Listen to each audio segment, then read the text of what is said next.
Welcome, my friends, to the darkest corners. Today's tales are about dark waters. Please enjoy, and thank you for liking and subscribing to my channel. It means a lot to me. Without you, I can't continue to do this. Have a great week. I've lived in Florida my whole life. Grew up fishing, diving, and sailing off the coast of Key West. The ocean's always been my second home. Calm, familiar, alive. But after what I experienced last summer, I can't step foot on a boat again. Because there's something out there.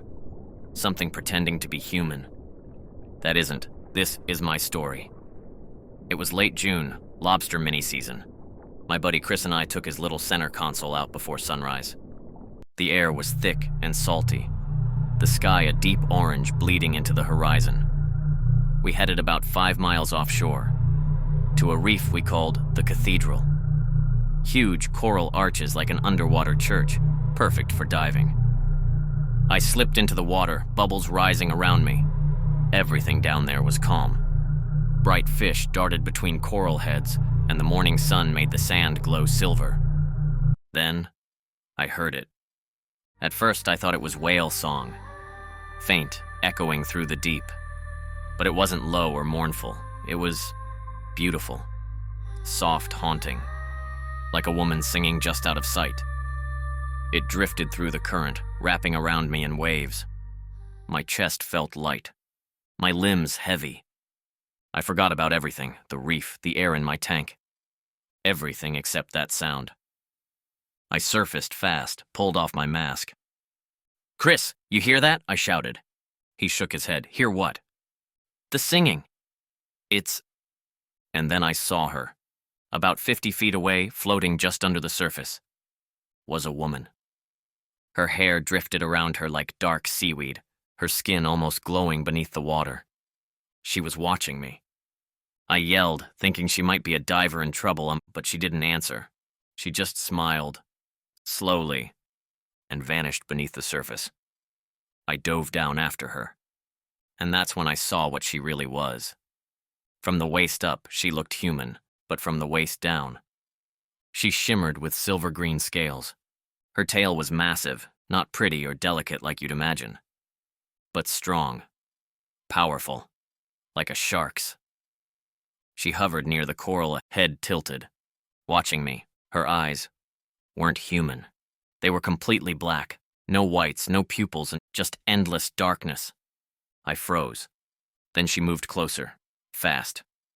Her face came inches from mine. That same song vibrated through the water, through my chest. It wasn't coming from her mouth. It was inside my head.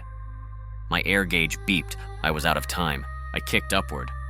But something grabbed my leg, her hand, long, pale fingers with sharp nails. She smiled, and her teeth were wrong. Small, sharp, and far too many.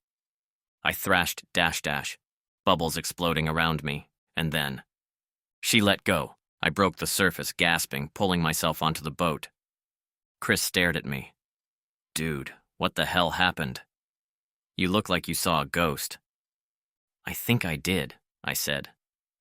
Before I could explain, something slammed the underside of the boat, once, then again. The whole hull vibrated. Chris leaned over the side. Probably a shark. Then he froze. His face went pale. "Wait, what the..."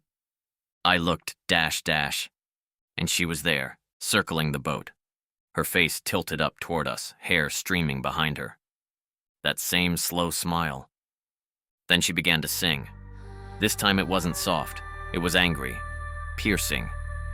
The air around us seemed to buzz. The compass spun wildly. The depth finder glitched. The radio hissed with static. We tried to start the engine. Nothing. Dead. Chris grabbed an oar and swung at the water. She vanished beneath the boat. We heard another thud. Then silence. The smell hit us next. Like rotting fish, seaweed, and blood. When the engine finally roared to life, we didn't look back. We just gunned it straight for shore. Back at the dock, I peeled off my wetsuit. There were 5 marks on my leg, like burns. Perfectly shaped where she'd grabbed me. They didn't bleed. They just itched, deep beneath the skin. That night I couldn't sleep. Every time I closed my eyes, I heard her song again, soft calling. By morning, the marks were gone, but I can still smell that ocean rot sometimes. A week later, Chris called me. His voice was shaking. "She's still there," he whispered. "Down near the cathedral." Then the line went dead. They found his boat drifting near the reef the next morning, engine still running. No sign of him, no splash marks, no blood, just his dive mask floating beside the ladder. The Coast Guard searched for days. Nothing. I haven't been back on the water since. But sometimes when the tide's low and the night is still, I hear singing coming from the shore. The same voice, the same melody, calling my name. They call it the skunk ape, Florida's version of Bigfoot. Some folks laugh it off, others swear they've seen it. I used to think it was just another Everglades myth, until the night I found out for myself. And now, I can't go near the swamps again. It was late August, peak humidity, when the air feels like it's pressing down on you. I was out in Cypress Hollow, a deep pocket of swamp about an hour outside Homestead. I'd been tracking a group of feral hogs tearing up the land behind my uncle's property. It was supposed to be a quiet solo trip. Just me, my rifle, and a small airboat. The sun dipped low, bleeding orange through the mangroves. The swamp came alive. Crickets, frogs, gators grunting somewhere out in the dark. And then the smell hit me. Rot, wet fur, and something else. Like spoiled meat left too long in the heat. At first I thought maybe a gator had dragged something dead into the brush. But then I heard it. A low, wet breathing sound right behind me. I froze. Turned around slowly, flashlight cutting through the mist.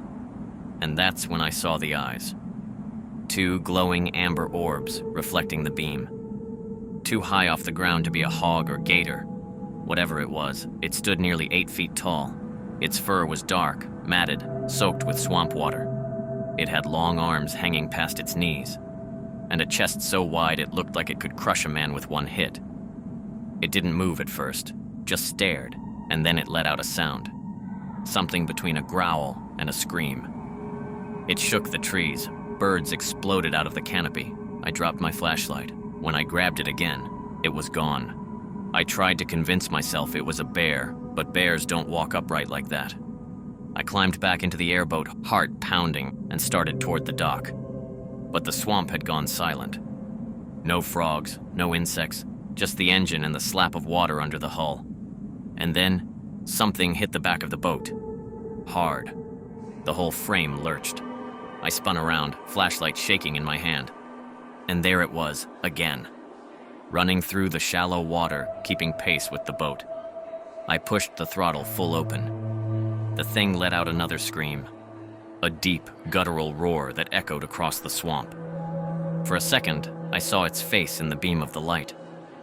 Flat nose, deep-set eyes, and a mouth full of yellowed teeth. Then it threw something, a log or a piece of wood, that slammed into the side of the boat, nearly tossing me overboard. I didn't look back after that. I kept the throttle pinned until I hit the dock. When I finally made it back to my truck, I could still smell it. That foul, rancid stench clinging to my clothes. I turned on my headlights and saw muddy footprints leading up from the dock. Giant ones. Human-shaped, but twice the size. They stopped right at the edge of the parking lot, like it was watching me leave. The next morning, I came back with my uncle.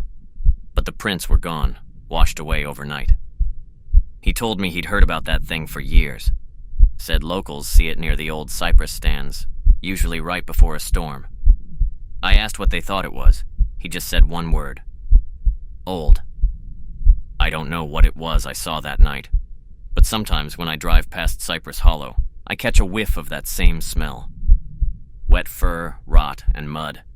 And I can still feel those eyes on me, watching, waiting.